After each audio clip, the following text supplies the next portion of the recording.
अभी आ रही हूँ। हाँ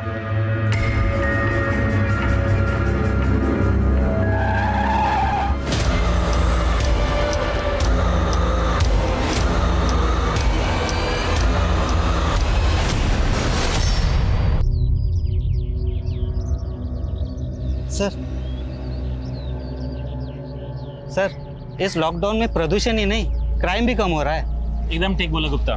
पिछले 1 महीने में सिर्फ 3 मर्डर और केस रिपोर्ट हुए अपने थाने में। हेलो, क्या ये पकड़। हाँ सर।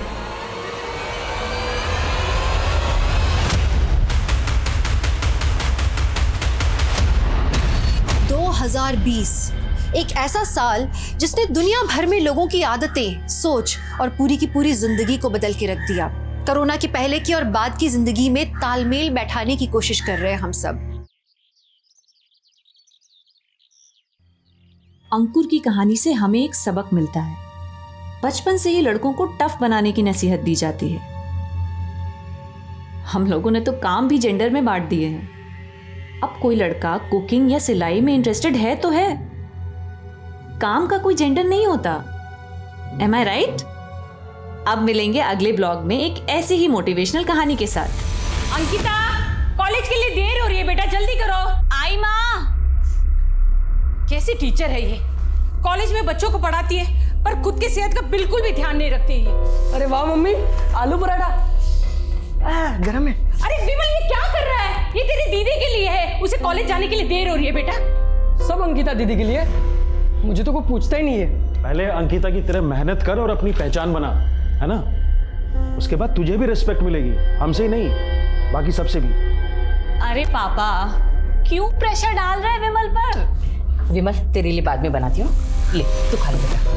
अंकिता, सारे स्कूल और कॉलेज के लेक्चर ऑनलाइन चल रहे, तेरा कॉलेज ही अजीब है। अरे तू भी तो घर से ऑनलाइन क्लासेस कर सकती है ना, है बेटा? फिक्र होती है तेरी। पापा, फिक्र की कोई बात ही नहीं है। हम सारे गाइडलाइंस फॉलो कर रहे हैं। क्लास में सिर्फ 10 बच्चे ही अलाउड हैं और हम सोशल डिस्टेंसिंग भी अच्छे से मेंटेन कर रहे हैं। वैसे भी पापा, स्टूडेंट्स का लास्ट ईयर है ना, तो उनके करियर का सवाल है। सबकी फिक्र करती है, थोड़ी अपनी भी फिक्र किया कर। उसके लिए आप लोग हो ना।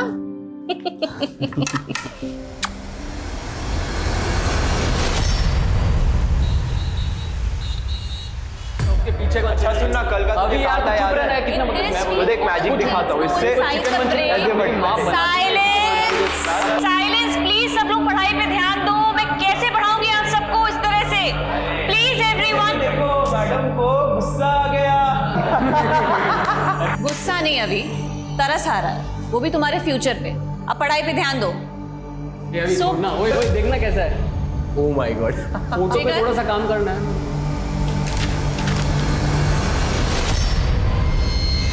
ये क्या है? आपका नाम तो लिखा नहीं है मैंने, और वैसे भी आप इतनी सुंदर नहीं हो कि मैं आपकी फोटो बनाऊंगा।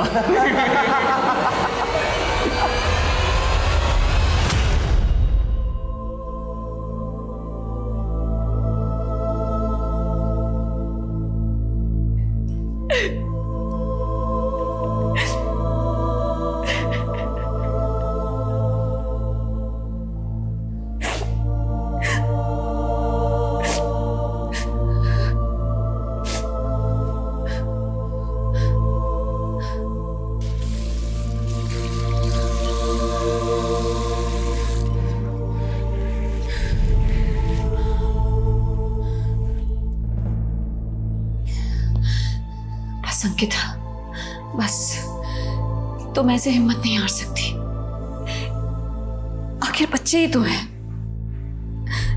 You have to be strong, very strong.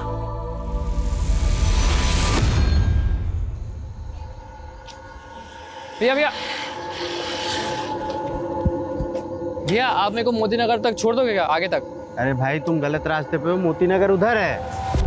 अरे भाई, गलत रास्ते पर तो तुम आ गए हो।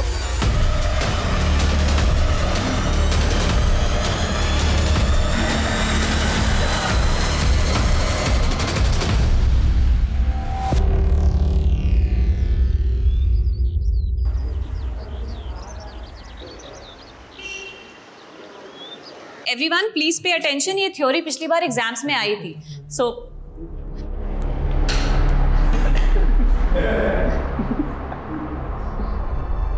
बहुत मजा आ रहा है ना आप लोगों को, लेकिन याद रखना 25% मार्क्स इंटरनल हैं, वो इंटरनल के मुझे आपको देने हैं आपके ये क्लास परफॉर्मेंस के अकॉर्डिंग।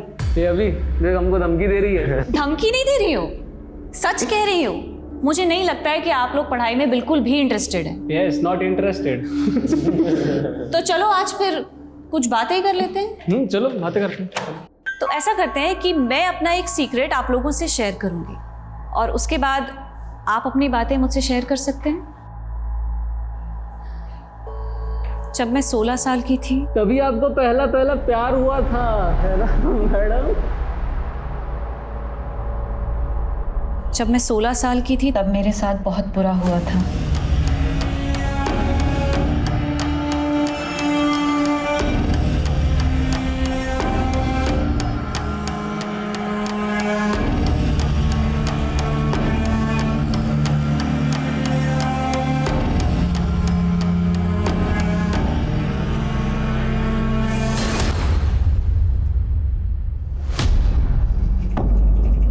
अंकिता, अंकिता मेरी बात तो सुनो, listen to me please. Ankita, कितनी बार सुनूं मैं तुम्हारी बात? जवाब भी तो दे चुकी हूँ, तुम समझ क्यों नहीं रहे हो? अंकिता मैं अपने भाई जैसा नहीं हूँ। वो तुम्हें देखने आया, पापा ने दहेज मांगा, गलत किया, लेकिन तुमने उनका जिस तरह से जवाब दिया, तुम्हारी उसी बहादुरी की वजह से मुझे तुमसे प्यार हो गया। लेकिन मैं तुमसे प्यार नहीं करती हूँ नवीन, तुम समझ क्यों नहीं रहे हो? और मैं तुमसे शादी नहीं करना चाहती हूँ। प्लीज मेरा पीछा मत करो, प्लीज। अंकिता मेरी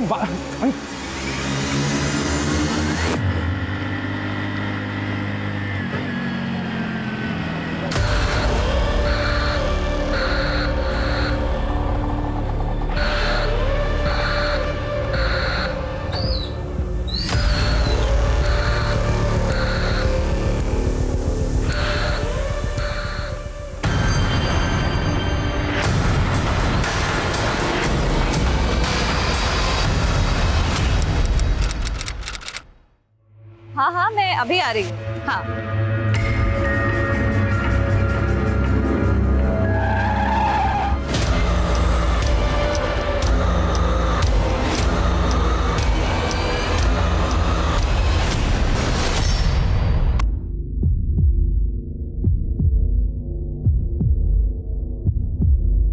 गोलियां मारने वालों का मंसूबा साफ था, उन्हें उस लड़की को मारना था।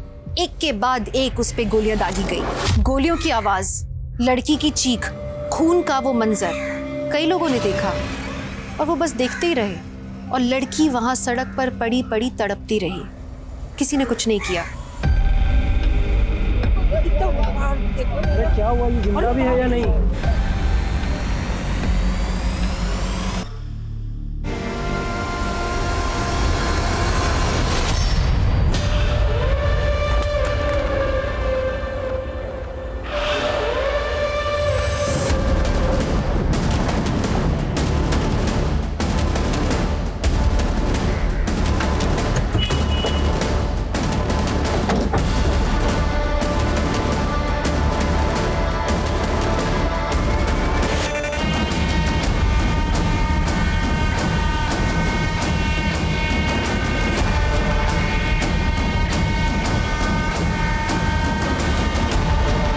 साहब यहाँ से मैं भागते हुए आया, फिर देखा तो यहाँ पे एक वैन खड़ी हुई थी। आप लड़के को जानते हैं? नहीं सर, मैं नहीं जानती। दिल्ली और हरियाणा बॉर्डर पे अलर्ट भेजो, कोई भी हल्के हरे रंग की वैन बिना चेकिंग के बॉर्डर क्रॉस नहीं करनी चाहिए। Yes sir. लड़की को कौन से हॉस्पिटल में लेकर गए? लड़की अभी कोमा में है। 5 गोलियां लगी थी, 2 पैर में और 3 चेस्ट और स्टमक में। बच तो जाएगी ना? अभी ये कहना मुश्किल है। लड़की की सांस अभी तक चल रही है, ये एक मिरेकल ही है। ऑपरेशन करना पड़ेगा क्योंकि बहुत सारे इंटरनल ऑर्गन्स डैमेज्ड हैं। एक तस्वीर ले सकते हैं? हमें शिनाख्त के लिए ज़रूरत है। जी आइए।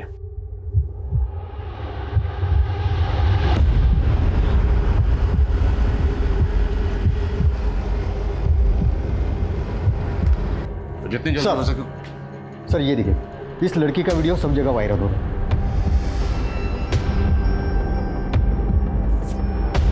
एक बात होता है, ये लड़की को उठाने ही आए थे, लड़की ने मना किया होगा और गोली मार दी। सर लड़की जब वैन से निकली तब उसका पर्स और मोबाइल उसके पास नहीं था, वैन में ही रह गया। अगर होता तो पहचान करने में आसानी होती। अब आसान हो या मुश्किल, शिनाख्त तो करनी होगी ना। जी सर। ये तस्वीर उस एरिया में सब जगह सर्कुलेट करो। आई एम श्योर कोई ना कोई इस लड़की को जरूर पहचानता होगा। Yes sir.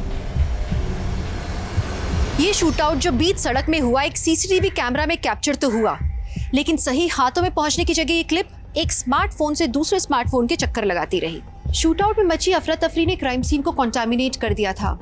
अगर टाइम से पुलिस को वो सीसीटीवी फुटेज मिला होता तो शायद वो टाइम पर गुनहगारों को पकड़ पाते। पुलिस से भारी चूक हुई थी, लेकिन जिन्होंने ये वीडियो रिकॉर्ड किया और उसे वायरल किया उनकी भी कोई नैतिक जिम्मेदारी होनी चाहिए थी ना। शायद उन्हें तय करना चाहिए था कि ये वीडियो पहले उनके दोस्त के पास पहुंचना चाहिए या पहले पुलिस के पास पहुंचना चाहिए। यहाँ पे जो घटना हुई इसी सीसीटीवी फुटेज की है ना? नहीं मैम। झूठ बोलता है, वो वीडियो इसी सीसीटीवी फुटेज का है। एविडेंस है ये। पुलिस को देने के बजाय तूने उसे फॉरवर्ड कर दिया, एविडेंस को वायरल कर दिया है तूने। मैंने तो सिर्फ अपने दोस्त को शेयर किया था, मुझे नहीं पता ये आग की तरह कैसे फैल गया। ये वही लड़की है जिसको गोली मारी गई थी। इसका चेहरा देख और सच सच बता, जानता है इसे? हाँ मैडम, इन्हें रोज NRS कॉलेज की ओर जाते देखता हूँ। उस कॉलेज में स्टूडेंट है या टीचर ये नहीं पता। 190 रुपये बहन जी।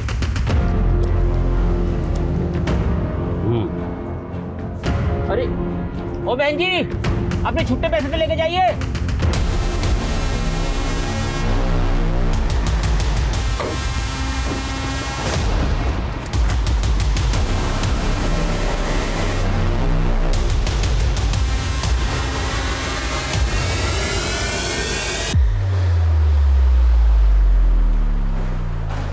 ये तो अंकिता है, असिस्टेंट प्रोफेसर है साइकोलॉजी डिपार्टमेंट में। वो ठीक तो है ना? सर हालत बहुत नाजुक है। We need to get in touch with her parents. आपके पास उसके पेरेंट्स का एड्रेस और कॉन्टैक्ट नंबर होगा, प्लीज दीजिए। क्या अंकिता अस्पताल में है? आप जल्दी हॉस्पिटल आ जाइए। जी मैं बस अभी आता हूँ। पहले आप ये बताइए कौन से अस्पताल में है वो? कैसा लग रहा हो? एकदम हीरो जैसा। मैं तो ऐसा ही। पंकज, क्या चल रहा है ये सब? मैं तो बस ऐसे ही। एक मिनट, और तू क्या मेरे बॉयफ्रेंड पे डोरे डाल रही है? अगली बार अगर तू उसके आसपास भी दिखी ना तो तेरे इस बालों में ना मैं चिंगम चिपका दूंगी। अरे हम तो बस टाइम पास कर रहे थे। शांत रह, तू निकल यहाँ से, हट। और तू टाइम पास कर रहे थे? हाँ, तुम्हारा ना बहुत हो गया। अब मुझे तुम्हारे साथ नहीं रहना। I hate you. Sir Ankita बहुत ही मेहनती लड़की थी। मुझे तो यकीन ही नहीं हो रहा है कि कोई इस पर गोली क्यों चलाएगा। अंकिता का किसी से कोई अफेयर, कोई झगड़ा? सर कंफर्म तो कुछ नहीं पता, लेकिन कई टीचर्स का मानना है कि दीपांकर और अंकिता के बीच में कुछ था और पिछले 15 दिन पहले कुछ। बस मुझे जो कहना था मैंने कह दिया है। अब आइंदा से तुम ऐसा कुछ नहीं करोगे। सर मैंने अंकिता को इतने गुस्से में पहले कभी नहीं देखा। ज़रूर दीपांकर ने कुछ गलत किया होगा। मैंने अंकिता से बात करने की कोशिश भी की पर उसने टाल दिया। सर वो प्रोफेसर दीपांकर। सर अंकिता एक अच्छी प्रोफेसर है। शुरुआत में स्टूडेंट उसे काफ़ी तंग करते थे, लेकिन उसने उन्हें बहुत प्यार से समझाया। लेकिन मैं प्यार की नहीं, तकरार की बात कर रहा हूँ। वो तकरार जो आपके और अंकिता के बीच में था। ऐसी कोई भी तकरार नहीं थी, बस एक छोटी सी मिसअंडरस्टैंडिंग थी। क्या मिसअंडरस्टैंडिंग? वो मैं अंकिता को लेकर काफ़ी कंसर्न था। कुछ बदतमीज स्टूडेंट्स थे जो अभी भी बाज नहीं आ रहे थे। वो अंकिता को टीज करते थे। एक दिन मैंने उन्हें बहुत डांटा, स्ट्रिक्ट वार्निंग भी दी, लेकिन अंकिता उल्टा मुझ पर गुस्सा हो गई। मैंने मांगी थी क्या तुम्हारी हेल्प? नहीं ना। और मैंने कहा था ना कि मैं हैंडल कर लूंगी। लेकिन अंकिता, वो लड़के अपनी बाउंड्री क्रॉस कर रहे थे। अगर उन्हें रोकता नहीं ना तो उनकी हिम्मत और बढ़ जाती। दीपांकर, मैं कोई छोटी बच्ची नहीं हूँ। इनफैक्ट 16 साल की उम्र से अपने सारे प्रॉब्लम्स खुद सॉल्व कर रही हूँ मैं, और मुझे नहीं चाहिए तुम्हारी कोई भी हेल्प, प्लीज। लेकिन अंकिता, बस जितना मुझे कहना था मैंने कह दिया है। अब आइंदा से तुम ऐसा कुछ नहीं करो। बस सर, इसी बात को लेकर थोड़ी नाराजगी थी, बाकी हम दोनों के बीच में ऐसा कुछ भी नहीं है सर। अच्छा, ये स्टूडेंट्स को अंकिता से क्या प्रॉब्लम थी? सर शुरुआत में जब अंकिता यहाँ आई थी तो स्टूडेंट उसे सीरियसली नहीं लेते थे, उसे बहुत तंग करते थे। लेकिन अंकिता ने बहुत प्यार से सारी सिचुएशन को टैकल किया। जो उसे चिढ़ाते थे बाद में वही स्टूडेंट उसके फैन बन गए थे सर। तो 5 फैक्टर थ्योरी में किसी को कोई डाउट है क्या? No ma'am. एक्रोनिम याद रखना, ocean, ocean, O for openness, C for consciousness. Okay? Yes. किसी को कोई doubt? No ma'am. Sir Ankita सबकी फेवरेट बन गई थी। इस प्रोफेसर की बातों पर मुझे बिल्कुल यकीन नहीं है। डिटेल्स निकलो उसकी। Okay sir. सर अंकिता से काफी प्रोफेसर्स जलते होंगे। एक तो 10-15 साल छोटी लड़की और स्टूडेंट्स के बीच में ज्यादा पॉपुलर और सैलरी भी उनके जितना कमा रही थी। सो दैट डजंट मीन कि कोई इसको गोली मार दे। सबकी डिटेल्स निकलो, पियान, लाइब्रेरी, क्लर्क, सबसे बात करो। Okay sir. सर अंकिता जिन लोगों के लेक्चर्स ले रही थी उन सब से भी बात कर रहे हैं, उन सबकी डिटेल्स निकलवाइए। और अंकिता के साथ जो दूसरी लड़की थी उसके बारे में जल्द से जल्द पता करो, वो इस केस की अहम कड़ी साबित हो सकती है। Okay sir. Sorry, please please Ankita. अरे मैम कहाँ जा रही है? वो मेरी बेटी अंकिता, वो अंदर है। मैं उसकी माँ हूँ, मुझे एक बार उसे मिलना है। ऑपरेशन चल रहा है, आप लोग अंदर नहीं जा सकते हैं। ऑपरेशन? किस बात का ऑपरेशन? गोली लगी है ना उसे। गोली? हाँ। किसने मारा मेरी बेटी को?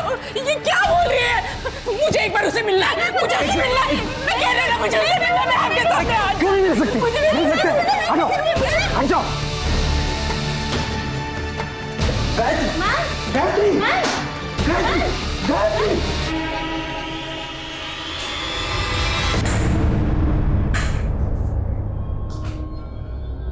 क्या आजकल के मुजरिम को कानून का कोई डर नहीं रह गया है? हमारे विश्वसनीय सूत्रों के अनुसार जो खबर आई है उसमें अभी जो लड़की मौत और जिंदगी के बीच में झूल रही है उसका नाम अंकिता सिंह है। अंकिता? दीदी सब पूरी प्लानिंग की गई थी। नंबर प्लेट भी फेक लगाया हुआ था। असली नंबर के आखिरी 3 डिजिट 031 दिखाई दे रहे हैं सर। जितने भी गाड़ियों के लास्ट डिजिट 031 है, सबकी स्कैनिंग करो। एक मिनट, गाड़ी की नंबर प्लेट के साथ छेड़खानी की गई है, तो हो सकता है 08 हो। जितनी भी गाड़ियों के लास्ट डिजिट 031, 831 है, सबकी स्कैनिंग करो। Okay sir. सर अंकिता के साथ जो दूसरी लड़की थी उसकी फोटो आसपास के एरिया में शेयर की है। खबरियों से भी कहा है जल्दी कुछ पता लगना चाहिए। अंकिता के स्टूडेंट्स, उनसे बात है? सर एक लड़का है जिगर, वो कुछ कहना चाहता है। अंकिता मैम बहुत अच्छी थी सर। पहले मैं उन्हें बहुत परेशान करता था। उनकी जगह कोई और टीचर होती तो वो मेरे घर पे कंप्लेन करती थी या फिर मुझे सस्पेंड करवा देती, लेकिन अंकिता मैम ने ऐसा नहीं किया। वो हमेशा हमें समझने की कोशिश करती थी। वो हमारी दोस्त बन गई थी सर। हमारी क्लास का हर स्टूडेंट मैम से कुछ भी शेयर कर सकता था। वो मैम, मैं आपसे कुछ कहना चाहता था। हाँ बोलो जिगर। वो मैम, जिगर टेक योर टाइम, कोई जल्दी नहीं है, आराम से बताओ। हाँ तुम पहले बैठो बैठो।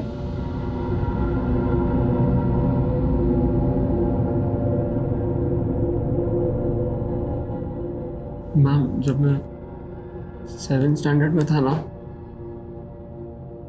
तो मुझे ना बोर्डिंग स्कूल भेजा गया था। वहाँ एक दिन ना मेरे जो सीनियर स्टूडेंट्स थे वो रात को मेरे कमरे में आ गए और फिर मेरे कपड़े फाड़ दिए। और जिगर तुम बहुत ब्रेव हो जिगर, बहुत ब्रेव हो। एक बात मानोगे मेरी? ये बात अपनी फैमिली से शेयर करो। अगर अपनी फैमिली से छुपाओगे ना तो अंदर ही अंदर घुटते रहोगे। You have to release yourself from the trauma. और मैं अकेला नहीं हूँ सर। आप मैम का ब्लॉग पढ़ेंगे तो आपको कई सारे स्टूडेंट्स की ऐसी स्टोरीज मिलेगी। मैम हमारे नाम बदलकर हमारी स्टोरीज अपने ब्लॉग पर शेयर करती थी ताकि दूसरे स्टूडेंट्स उसे पढ़ के मोटिवेट हो सकें और अपने अंदर के फियर से फाइट कर सकें। कौन सा ब्लॉग?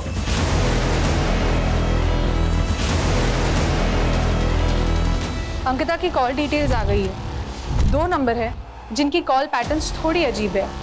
एक है पंकज त्यागी। इस नंबर पर पिछले 1 हफ्ते में अंकिता ने 11 बार कॉल की है। और वो दूसरा नंबर? सर ये है, कोई नवीन है। लेकिन सर ये पंकज का एकदम ऑपोजिट केस है। पिछले 1 हफ्ते में नवीन ने अंकिता को 41 बार कॉल किए हैं। और नवीन और अंकिता में कभी भी 2 मिनट से ज़्यादा बात नहीं हुई। और इंटरेस्टिंग बात यह है कि अंकिता ने खुद कभी नवीन को फ़ोन नहीं किया। अंकिता लगातार कॉल कर रही थी पंकज को। तो क्या ये कोई लव ट्रायंगल है?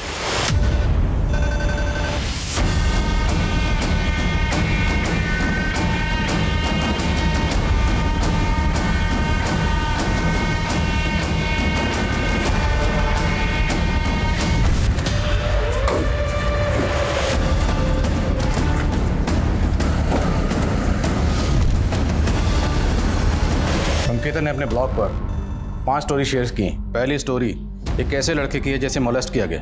अंकिता ने उसकी स्टोरी उसका नाम बदल कर शेयर किया। But we know who this guy is. Jigar. Sir, इन कहानियों का अंकिता पे गोली लगने से क्या कनेक्शन हो सकता है? अंकिता सोशली एक्टिव थी। वो स्टूडेंट्स पर होने वाले जुर्म से पर्दा उठा रही थी। हो सकता है उसने किसी अब्यूजर को बेनकाब किया हो, और जिसे बेनकाब किया उसी ने अंकिता पर हमला किया। सर, जिगर ने तो अपनी कहानी आके हमें खुद बता दी, लेकिन हम बाकी के सारे स्टूडेंट्स से कैसे बात करेंगे? अंकिता तो अपने ब्लॉग में रियल नाम यूज़ करती नहीं थी। हमें स्टूडेंट से मिलकर उनको कन्विंस करना पड़ेगा। अब ये सेकंड स्टोरी देखो। जयंती नाम की लड़की की है जिसे उसका फादर ही मोलेस्ट कर रहा था। जयंती की कहानी काफ़ी दुखद थी, लेकिन वो अब अपने पिता के चंगुल से आज़ाद है। उसकी माँ ने अपनी बेटी पर विश्वास किया और अपने पति से अलग हो गई। अंधेरा कितना ही गहरा क्यों ना हो, पर रोशनी को रोक नहीं सकता। ज़रूरत है बस कोशिश करने की। और तीसरी स्टोरी एक ऐसी लड़की की है जिसे ब्लैकमेल करके धकेला गया, लेकिन अंकिता ने उसे कोई नाम नहीं दिया। ऑनलाइन डेटिंग के जाल में एक लड़की बुरी तरह फंस गई।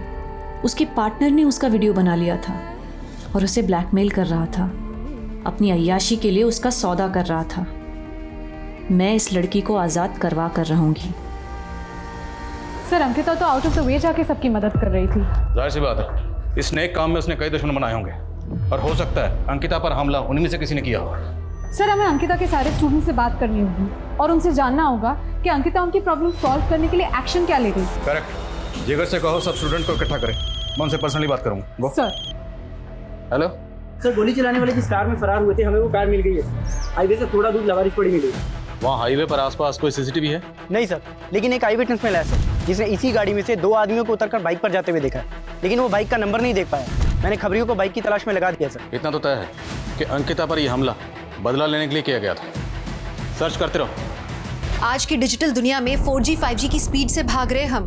दुनिया बहुत तेज हो गई है, लेकिन दूसरों के लिए वक्त नहीं है हमारे पास। किसी की तकलीफ समझना, किसी के लिए मदद का हाथ बढ़ाना, करना तो हम सब ये चाहते हैं, करना भी चाहिए, पर वास्तव में क्या हम ये करते हैं? अंकिता एक ऐसी अनोखी लड़की थी जो सिर्फ खुद के लिए नहीं जीती थी। उसे दूसरों के दर्द का एहसास था। उसे कोई क्यों दर्द पहुंचाना चाहेगा? कोई उस पे जानलेवा हमला क्यों करेगा? सवाल कई सारे थे। अंकिता की जिंदगी से जुड़े कई सारे राज अभी खुलने वाले थे।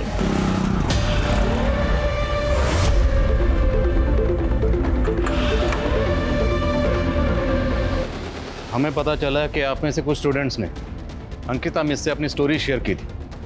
हमें शक है कहीं उन पर यह हमला इसी वजह से तो नहीं हुआ। तो स्टूडेंट्स कौन कौन है? डोंट वरी, आपका नाम डिस्क्लोज नहीं किया जाएगा और ना ही आपकी आइडेंटिटी रिवील की जाएगी। बोलिए। रिमेंबर, अंकिता मिस ने कभी आपकी मदद की थी। आज उनके गुनहगारों को पकड़ने के लिए हमें आपकी मदद की जरूरत है।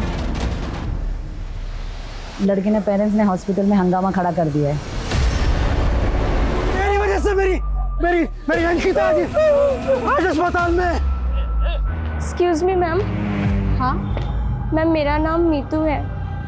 मेरे फादर को उनके किए की सज़ा दिलवाई थी अंकिता मैम ने। मैम, कहीं मेरे फादर ने तो अंकिता मैम पर हमला नहीं करवाया? आई एम नॉट श्योर, पर जिसने भी करवाया है उसको उसके किए की सज़ा ज़रूर मिलनी चाहिए। आपको अपने बेटे पर शक क्यों? क्योंकि इसी की बेवकूफ़ी की सजा भुगत रही है हमारी अंकिता। आई एम सॉरी पापा, आई एम सॉरी। विमल, अंकिता पर हमला किसने किया था तुम जानते हो? जी, हम कॉलेज के दोस्त मिलकर ये सब करते थे।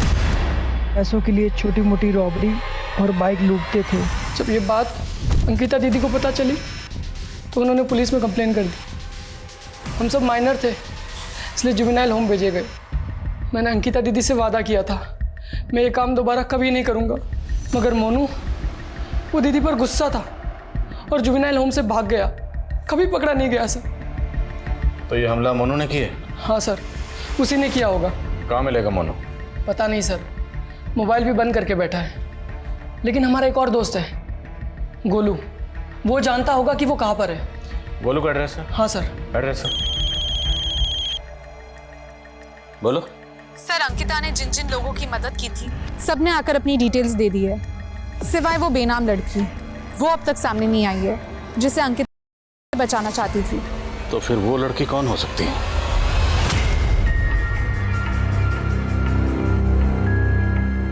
अरे नाजिया, मेरी बच्ची कितनी खूबसूरत लग रही है तू। अरे बहुत ही खुशकिस्मत है जो इतने बड़े और पैसे वाले घर में तेरा रिश्ता हुआ है। तू तो बस अपने शौहर और उसके घर वालों को खुश रखना। अरे सुनो। हाँ सब। इस लड़की को तुमने ऑटो से छोड़ा था? हाँ सब, इस लड़की को तो मैंने छोड़ा था वहाँ। लेके चलो मुझे वहाँ। चलो। क्या है? खोल के तो देख।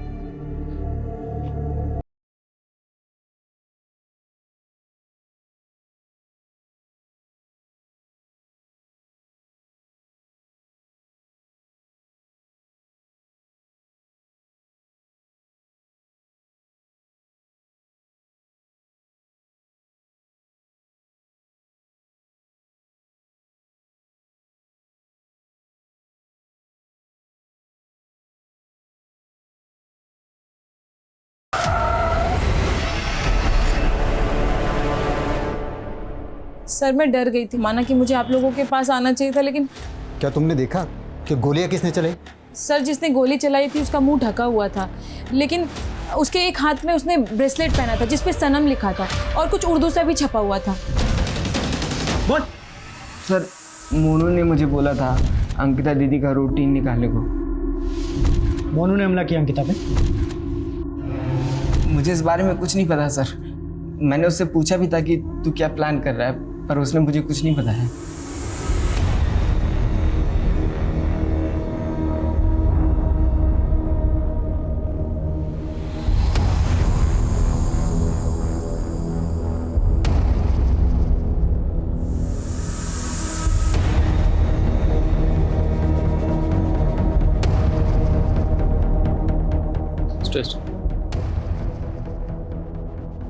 क्या बात है मीतू?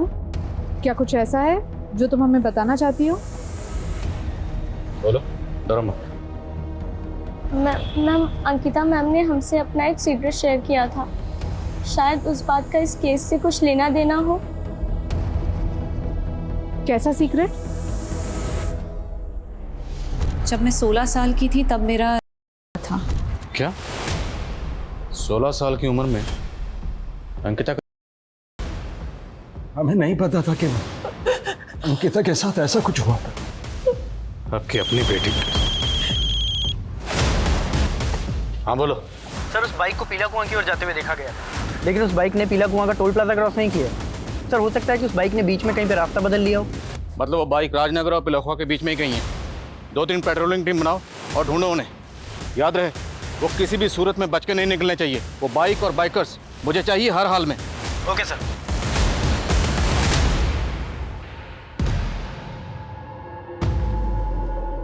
कौन बोल रहा? सर मैं वही गुमनाम लड़की हूँ जिसकी कहानी आपने अंकिता मैम के ब्लॉग पर पढ़ी थी।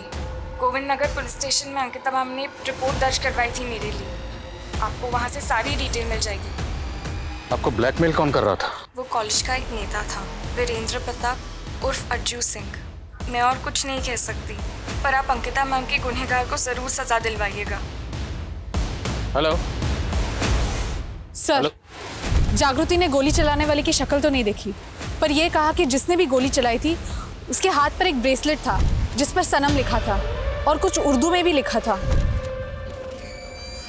एक काम करो, इस खबर को मीडिया में लीक कर दो। लेकिन सर इससे तो क्रिमिनल अलर्ट हो जाएगा। Do it. Okay sir. पर हाँ, मुझे वीरेंद्र मिश्रा उर्फ अज्जू सिंह की डिटेल चाहिए। उसकी details Govind Nagar police station से मिल जाएगी। वहाँ उसके खिलाफ केस दर्ज हुआ था। Okay sir. Excuse me sir. Hello, ठीक है सर। नवील मिल गया है जिसने पिछले हफ्ते अंकिता को कई सारे कॉल्स किए थे। सर मैंने कुछ नहीं किया। पिछले एक हफ्ते में तुमने अंकिता को कई बार कॉल किया, क्यों? स्टॉक कर रहा था उसे? सर प्यार करता था उससे, अभी भी करता हूँ। दहेज की वजह से उसने मेरे भाई का रिश्ता ठुकरा दिया था सर। उसकी यही बात सर मुझे बहुत अच्छी लगी थी। शादी करना चाहता था सर उससे, लेकिन वो हमेशा मेरे प्यार को ठुकराती रही सर। इसलिए तूने उस पर हमला किया, गोली चला दी? नहीं सर, मैंने कोई हमला नहीं किया। पंकज कौन है? विश्वसनीय सूत्रों से ये पता चला है कि अंकिता सिंह पे जिस लड़के ने गोली चलाई थी उसने हाथ में एक ब्रेसलेट पहना।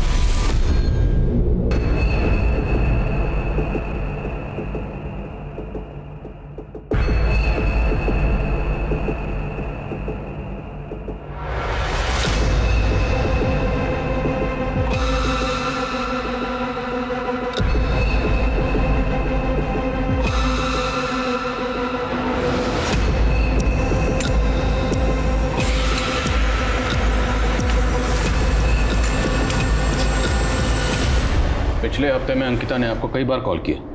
अंकिता और आपके बीच में क्या रिश्ता? सर प्यार करते थे हम लोग एक दूसरे को। तब हम सिर्फ 16 साल के थे, लेकिन जी जान से चाहते थे एक दूसरे को। सर हमारे प्यार को किसी की नज़र लग गई। उस हादसे के बाद हम दोनों अलग हो गए, लेकिन 2 हफ्ते पहले ही अंकिता ने मुझे सोशल मीडिया पर ढूंढ निकाला और हमने सालों बाद बात की। अंकिता चाहती थी कि हम मिलें, पर मैं नहीं चाहता था कि वो मुझे इस हाल में देखे। मैं जानता था कि अंकिता मुझे इस हाल में भी खुशी से अपना लेती, लेकिन मैं इतना खुदगर्ज नहीं हो सकता था। मैंने मिलने से इनकार कर दिया, लेकिन फिर भी वो मुझे फ़ोन करती थी। हेलो,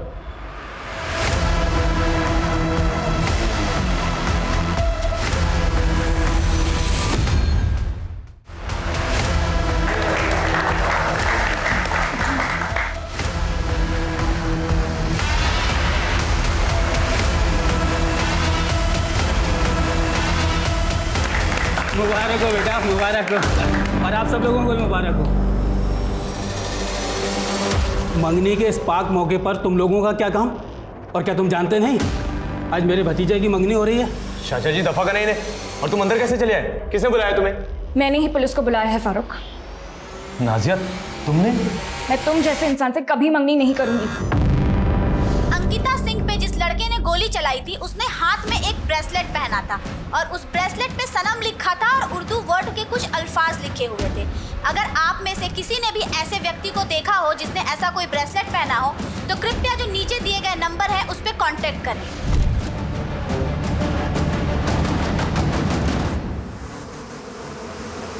नाजिया हमने क्या किया है? नाटक बंद करो फारूक। लगता है मेरा तोहफा तुम्हें रास नहीं आया। पोल खोदी तुम्हारी इसी तोहफे ने।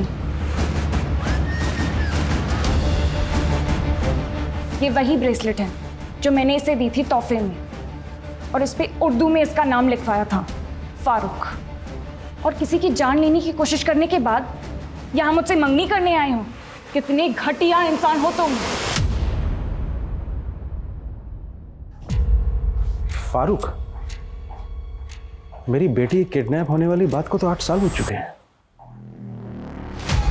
मैंने कभी सपने में भी नहीं सोचा था कि मेरा वो अतीत हमारी जिंदगी में फिर से कहर बन के टूटेगा। अरे कोई है? मेरी बच्ची किडनैप हो गई है। कोई मेरी बात क्यों नहीं सुन रहा है?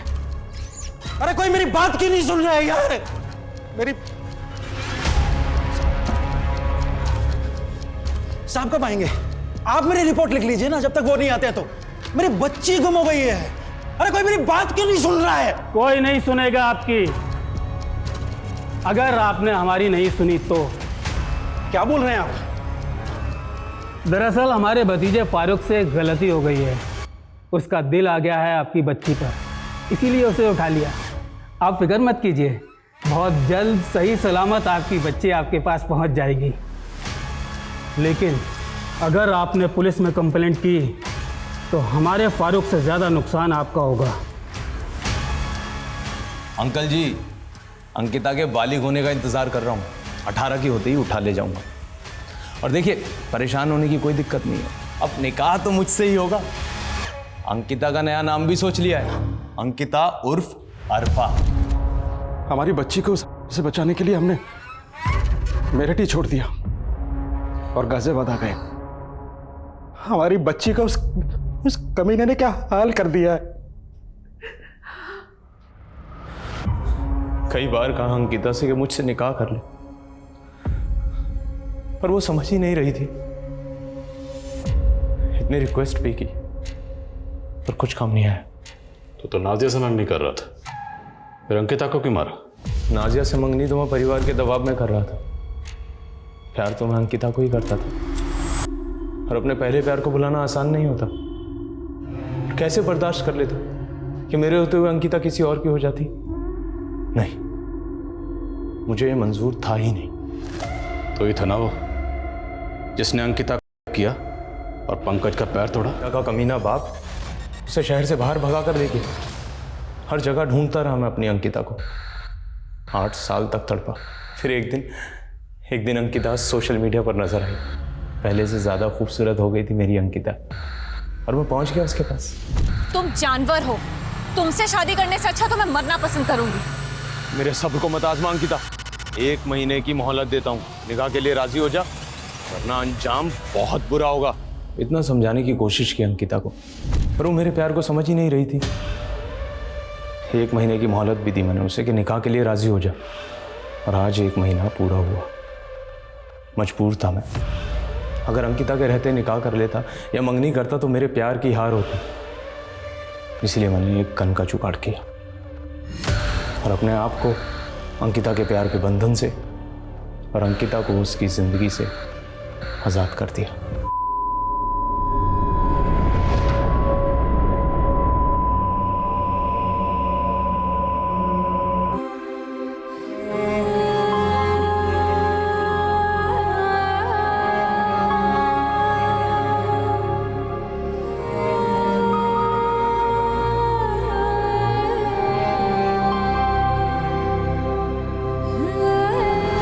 अगर मेरी नहीं हो सकती तो मैं उसे किसी और की भी नहीं होने दूंगा। उसकी ना में ही हाँ छुपी है। मतलब क्या है इसका? ना का मतलब ना ही होता है।